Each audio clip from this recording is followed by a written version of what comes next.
ఓం మహాగణాధిపతయే నమ. ఓం గురుభ్యో నమ. ఓం శ్రీమాత్రే నమ.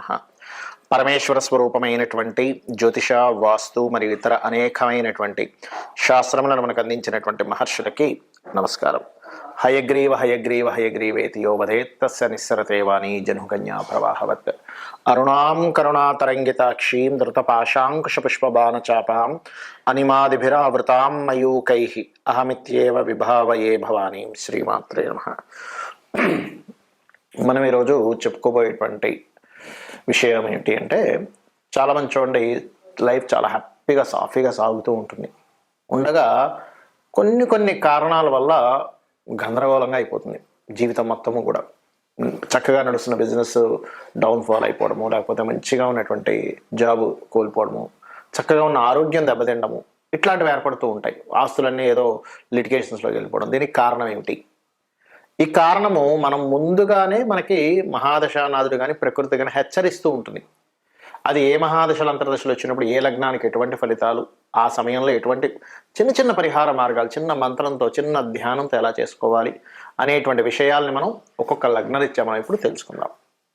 వృశ్చిక లగ్నము, వృశ్చిక రాశి, ఈ యొక్క లగ్నం వారికి పాపులు ఎవరు, ఆ యొక్క ఫలితాలు వచ్చేటప్పుడు చక్కటి అభివృద్ధిలో ఉన్నటువంటి సడన్గా ఎందుకు ఇబ్బంది కలుగుతుంది అనేటువంటి విషయాలు చెప్తుంది నేనైనప్పటికీ కూడా, చెప్పేసిన సాక్షాత్ అమ్మవారిగా భావిస్తూ ఆ యొక్క విషయాలు మనం ఏమీ భయపడాల్సిన అవసరం లేదు, దాన్ని సింపుల్గా ఎలా తీయాలి అనేటువంటి విషయాన్ని కూడా నేను మీకు ఇప్పుడు వివరిస్తాను. అయితే ఇక్కడ ఏంటంటే, ముఖ్యంగా వృశ్చిక లగ్నానికి శుభులు కుజుడు, గురువు, మనకి ఈ యొక్క చంద్రుడు అవుతారు. అయితే చంద్రుడికి కొంత బాధకాధిపత్యం కూడా వస్తుంది. అయితే ఇక్కడ ముఖ్యంగా మనం అర్థం చేసుకోవాల్సింది, ఈ గ్రహాలు శుభులు కానీ పాపాన్నిచ్చే గ్రహాలు ఏమిటి?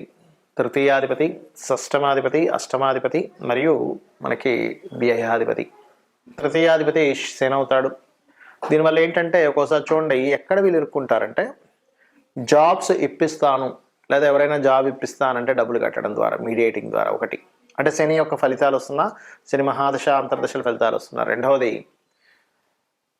ఏదైనా ల్యాండ్కి సంబంధించిన విషయంలో కొంతమంది చూడండి డబ్బు పెడతారు, అక్కడ కొంత అడ్వాన్స్ ఇచ్చి నేను మిగిలిన డబ్బులు ఒక 6 months అని రాసుకుంటారు పేపర్. అంతట్లో ఇక్కడ కస్టమర్ దొరకకపోతే అది ఇబ్బంది అవుతుంది, ఇచ్చిన అడ్వాన్స్ వెనక్కి రాదు, అటువంటి ఇబ్బందులు వస్తాయి. కాబట్టి శని పాడైతే ఈ రెండు విషయాలు మెయిన్గా జాగ్రత్తగా ఉండండి. మరి శని మహాదశలు నడుస్తున్నాయి, అంతర్దశలు నడుస్తున్నాయండి, ఆ ఫలితాలు కూడా వస్తున్నాయి, నేను ఇబ్బంది పడుతున్నాను అనుకునేటువంటి వారు సింపుల్గా ఏం లేదు, చాలా సులభంగా గోవుకి పిడికెడు బెల్లం తినిపించడము, ఆంజనేయ స్వామి ఆలయాలకి లేదా వెంకటేశ్వర స్వామి ఆలయాలకు వెళ్ళండి, ఖచ్చితంగా మీకు ప్రాబ్లం అనేది తగ్గుతుంది. అదేవిధంగా ఇక్కడ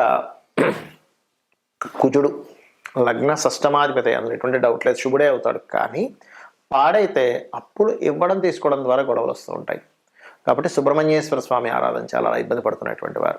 ఇక బుధుడు కనుక అష్టమ లాభాధిపతి అవుతున్నాడు కదండి, ఒకవైపు లాభాధిపత్యం వస్తుంది, ఒకవైపు అష్టమాధిపత్యం వస్తుంది కదండి, మరి పాపి అవుతాడు కదా, ఎటువంటి ఫలితాలు ఇస్తారని భయపడుతూ ఉంటారు. ఇక్కడ సింపుల్ ఒకటే గుర్తుపెట్టుకోండి, పాపి అయినప్పుడు అతను మరింత పాపత్వాన్ని పొంది పాపగ్రహ సంబంధం ఉంటే గనక ఈజీ మనీ కోసం వెంపర్లాడి ఇబ్బంది పడతారు, గుర్తుపెట్టుకోండి. అయితే ఇక్కడ ఈ బుధుడు కనుక బాగుంటే సడన్ లాభాలు కూడా వస్తాయి, వ్యాపారంలో అద్భుతమైన స్టేజ్ సడన్గా వెళ్తూ ఉంటారు, వచ్చినటువంటి ఫలితం కలుగుతుంటాయి. మరి పాడైనప్పుడు బుధుడు పాడైతే ఏమిటండి, ఓం అపర్ణాయే నమః, అంతకు మించింది లేదా బిల్వపత్రం పెట్టి శివుడికి అభిషేకం చేయడం. అలాగే ఇక్కడ మనకి వ్యయాధిపతి, సప్తమ వ్యయాధిపతి శుక్రుడు. మరి శుక్రుడు సహజంగానే శుభగ్రహం కదండి అన్నప్పుడు, సహజ శుభగ్రహాలు కనుక బాగుంటే శుభ ఫలితాలు ఇస్తారు. ఎలాంటివి ఇస్తాడు? వివాహం ద్వారా లేదా విదేశాలకు వెళ్ళడం ద్వారా శుభ ఫలితాలు జరుగుతాయి. కానీ ఇదే శుక్రుడు గనక పాడైనట్లయితే ఒకటే గుర్తుపెట్టుకోండి, వివాహ సంబంధించినటువంటి విషయాల్లో మీరు ఏదైతే చిన్న మిస్టేక్స్ చేస్తూ ఉంటారు, అంటే అట్లాగా వివాహం తొందరపడి సెలెక్ట్ చేసుకోవడము, తర్వాత బాధపడడం జరుగుతుంటుంది. అలాంటప్పుడు మీరు లలితా సహస్రనామాల్లో కొంతమందికి వివాహం అవ్వదు కూడా, లేట్ అవుతూ ఉంటుంది. అలాంటప్పుడు మీరు ఓం కామేశబద్ధ మాంగళ్య సూత్ర శోభిత కందరాయే నమః. ఎప్పుడు మీ లగ్నానికి కుజ లగ్నం అంటే వృశ్చిక లగ్నానికి శుక్రుడు పాపే అయ్యాడు సహజంగా, సప్తమ వ్యయాధిపతి, కానీ పాడైతేనే, అదర్వైజ్ ఏమవ్వదు, గుర్తుపెట్టుకోండి. మనకు ముందుగానే ప్రకృతి ఒక్కొక్క సిమ్టమ్ని ఒక్కొక్క రూపంలో అందిస్తూ ఉంటుందండి. అదేమిటంటే అధికారుల నుంచి ఇబ్బంది రాబోతుంది అని అనుకున్నప్పుడు, లేదా గవర్నమెంట్ నుంచి ఇబ్బంది రాబోతుంది అన్నప్పుడు మనం చిన్న చిన్న విషయాల్లో అపకీర్తి వస్తూ ఉంటుంది. మనల్ని అవమానించడం జరుగుతూ ఉంటే మనం అర్థం చేసుకోవాలి, ఓహో ఎక్కడో సూర్యభగవానుడికి సంబంధించింది ఎక్కడో నా మహాదశల్లో అంతర్దశల్లో ఇబ్బంది కలగబోతుంది అనమాట అని వెంటనే సూర్య నమస్కారాలు చేసుకోవడము, ఓ మిత్రాయ నమః అనే నామస్మరణ చేస్తూ ఉండండి. లేదా చక్కగా సూర్యభగవాను చూస్తూ భానుమండల మధ్యస్థ భైరవీ భగవాన్యే నమః అనే నామస్మరణ చేసుకుని లలితా సహస్రనామాల్లో అద్భుతమైన ఫలితాలు వస్తాయి. అలాగే మరి కొంతమందికి చంద్రుడి ద్వారా, అంటే ఒక్కోసారి ప్రయాణాల వల్ల ఇబ్బంది వస్తుంది చూసారు. కొంతమందికి ప్రయాణాల వల్ల, లేకపోతే చిన్న మాటకి మనసు బాధపడి ఆ మానసికమైనటువంటి ఒత్తిడిలో ఇబ్బంది పడుతూ ఉంటారు. దానికి ఏంటంటే మీకు ముందుగానే చిన్న చిన్న సిమ్టమ్స్ రూపంలో నీళ్లు కింద పడిపోవడం కానీ, లేకపోతే వాటర్ రిలేటెడ్ సంబంధించిన ప్రాబ్లమ్స్ ఎదుర్కొంటూ ఉండడం కానీ, లేకపోతే నీళ్లు తాగుతున్నప్పుడు ఒక్కోసారి పుల్లబారడం అంటారు, ఏదో బుక్ నేను బయటకు వచ్చేసి అట్లాంటివి జరుగుతుందంటే ఎక్కడో చంద్రుడికి సంబంధించింది ఎక్కడో దోషం ఉంది. అది మీరు అర్థం చేసుకొని చంద్రుడికి సంబంధించిన దానం అంటే బియ్యం దానంగా ఇవ్వడం కానీ, గోవుకి చక్కగా మీరు గోధుమ పిండి బెల్లము కలిపిన పదార్థం తినిపించడం కానీ, ఓం మనస్వినియే నమః అనే నామస్మరణ చేయడం, లేదా ఓం అష్టమి చంద్ర విభ్రాజ అలికస్థల శోభితాయే నమః అనే నామస్మరణ రోజు ఒక 40 నిమిషాలు చేయండి. పెద్దగా మీరు ఏదో పెద్ద చేయాలని రూల్ లేదు. ఈ చిన్న మంత్రంతో కూడా మీరు బయటపడవచ్చు. అదేవిధంగా మరి కొంతమందికి భూ సంబంధించిన వివాదాలు ఏర్పడి మంచి భూమి కొంటారు, అంటే వాళ్ళకి జాతకం తెలియదు కానీ భూమి కొని ఇబ్బంది పడుతూ ఉంటారు. అప్పుడు వారాహి అష్టోత్తరం చేయండి, వారాహి అమ్మవారి స్తోత్ర పఠనం చేయండి, ఖచ్చితంగా భూ వివాదాలు తొలగుతాయి. అదేవిధంగా మరి కొంతమందికి ప్రతి చిన్న విషయానికి మిస్కమ్యూనికేషన్స్ అవుతున్నాయంటే ఎక్కడో బుధుడు పాడయ్యాడు, బుధ సంబంధంగా మీకు ఏదో రాబోతుంది. మిస్కమ్యూనికేషన్ అయి తర్వాత మీరు బిజినెస్లోకి వెళ్తున్నారు అంటే అక్కడ ఏదో సంథింగ్ ముందుగా మీకు హింట్ ఇచ్చింది.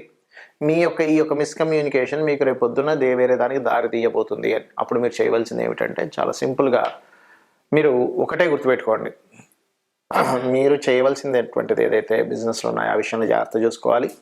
మరియు లలితా సహస్రనామాల్లో ఓం ఇంద్రగోప పరిక్షిప్త స్మరతోనా భజంగికాయే నమః, అదేవిధంగా గోవుకి గోంగూర తినిపించడం చేయండి. ఖచ్చితంగా మీకుండేటువంటి బిజినెస్ చక్కగా అభివృద్ధిలోకి వస్తుంది.